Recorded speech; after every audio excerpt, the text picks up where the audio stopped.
이란이 피해 보복을 시작했습니다. 순교자 솔레이만이라는 작전명 아래 오늘 새벽 이라크 주둔 미군 기지에 미사일 수십 발을 발사했습니다. 미국도 강경 대응을 천명했습니다. 이란과 미국의 전면전이 임박한 걸까요? 신범철 아산정책연구원 안보센터장과 이야기 나눠보겠습니다. 전화 연결돼 있습니다. 센터장님 안녕하십니까? 예, 안녕하세요. 네, 방금 나온 속보 얘기부터 해봐야 할 것 같습니다. 이란 국영방송에서 그 미사일 공격으로 미국인 80명이 사망했다고 보도했는데 이렇게 되면 미국의 대응이 좀 강해지지 않을까요? 어떻게 보십니까?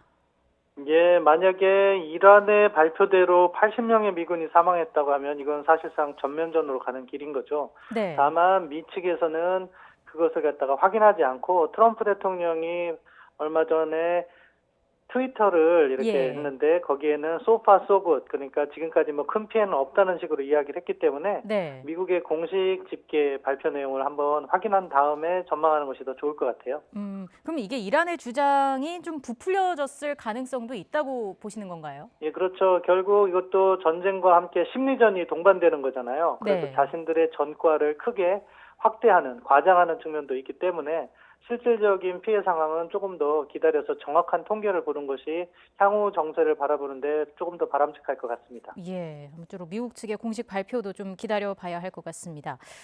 오늘 지대지 수십 발을 쐈다고 하는데 이건 어떤 미사일일까요?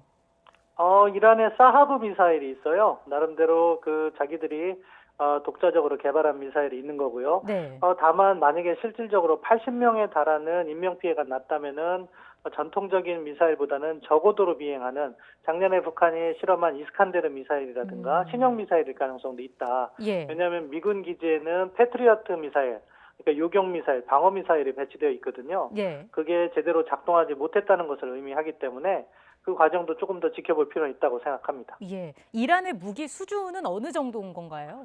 미사일 능력은 사실 한때는 북한보다도 앞서 있다 이런 이야기를 들을 정도였어요. 그렇기 예. 때문에 핵을 개발하진 않았지만 미사일 능력은 첨단 능력을 보유하고 있다. 또 러시아와의 군사 협력이 계속 이루어진 측면이 있기 때문에 최첨단 미사일을 보유하고 있다 이렇게 보는 것이 맞을 것 같습니다. 네.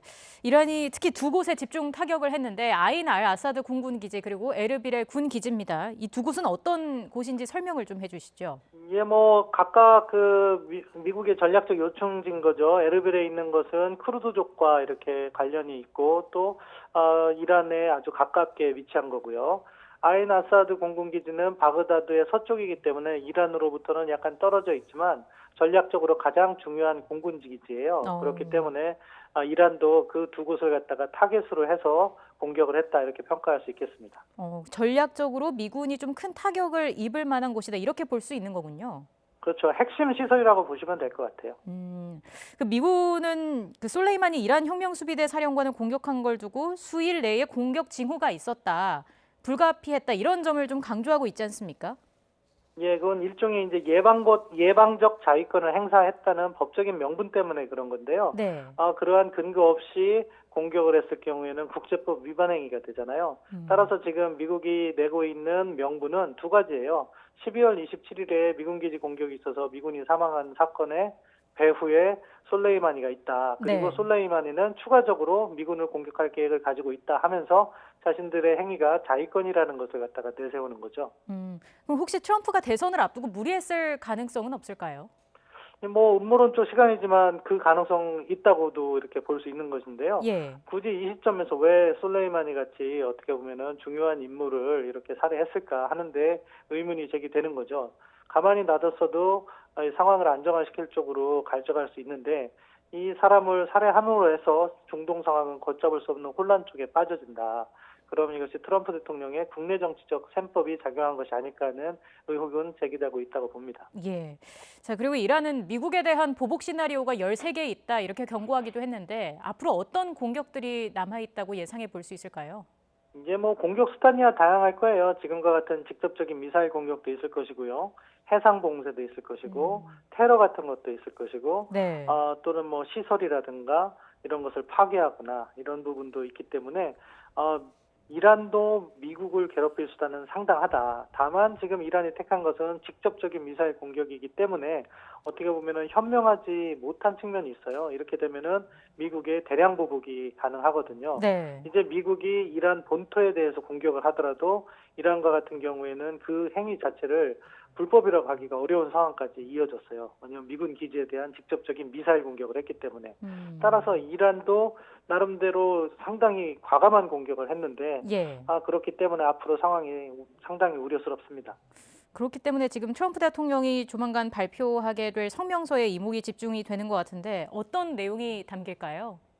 예, 지금까지 공식적으로 나온 것은 그 호프만 미 국방부 대변인이 이야기예요. 그래서 미국은 자기와 동맹국을 보호하기 위해서 필요한 모든 조치를 취할 것. 이때 네. 필요한 모든 조치가 take all necessary measure라고 하는데요. 이것은 항상 군사 옵션, 무력 사용을 시사하는 발언이에요. 따라서 우리 시간으로 오늘 밤이 되겠죠. 트럼프 대통령이 뭔가 발표를 할 것 같은데 군사 옵션이 포함되어 있을 가능성이 높다고 봅니다. 예. 자, 이런 가운데 이란 혁명수비대가 미국의 반격에 가담하면 그 영토를 공격할 것이라고 협박을 했습니다. 미국과 이란의 갈등이 중동 지역 친미 국가와 반미 국가 간의 갈등으로 번질 가능성도 있겠습니까? 예, 지금 전쟁 상황으로 이어진다면은 이렇게 갈등이 번질 가능성은 매우 높다고 봅니다. 네. 왜냐하면 이게 단순히 이게 중동 지역의 국가 간의 친분 문제가 아니라요. 그 배경에는 종교가 깔려 있어요. 지금 친미 국가들은요, 모두 수니파예요. 친이란 국가들은 시아파고. 네. 그러다 보니까 그 역사적, 그 종교적 반목이 누적되어 있는 상황에서 무력 충돌이 이루어지면은 그런 무력 분쟁이 확전이 될 수가 있을 가능성이 높죠. 그래서 더더욱 우려되는 상황입니다. 센터장님, 마지막으로요. 지금 이 상황, 중동 정세 악화를 비롯한 지금 이런 상황이 북미 관계에는 어떤 영향을 미칠 것이라고 보시는지요? 북한과 같은 경우에 과거 이라크전 때도 돌이켜 보면은 미국이 중동에 발목이 묶여 있을 때 네. 보다 과감하게 핵 개발을 했던 것 같아요. 마찬가지로 올해도 정면 돌파전을 주장하면서 대미 강경 노선을 걷고 있는데 그런 차원에서 핵 개발에 더욱 박차를 가할 가능성이 있다. 다만 이번에 미국이 솔레이마니 참수 작전을 한 것처럼 직접적인 공격도 우려를 하고 있기 때문에 ICBM과 같이 미국의 레드라인을 넘는 그런 도발은 신중하게 가져갈 가능성이 높다고 봅니다. 예, 계속해서 상황을 좀 예의주시할 필요가 있어 보입니다. 지금까지 신범철 아산정책연구원 안보센터장이었습니다. 고맙습니다. 네, 감사합니다.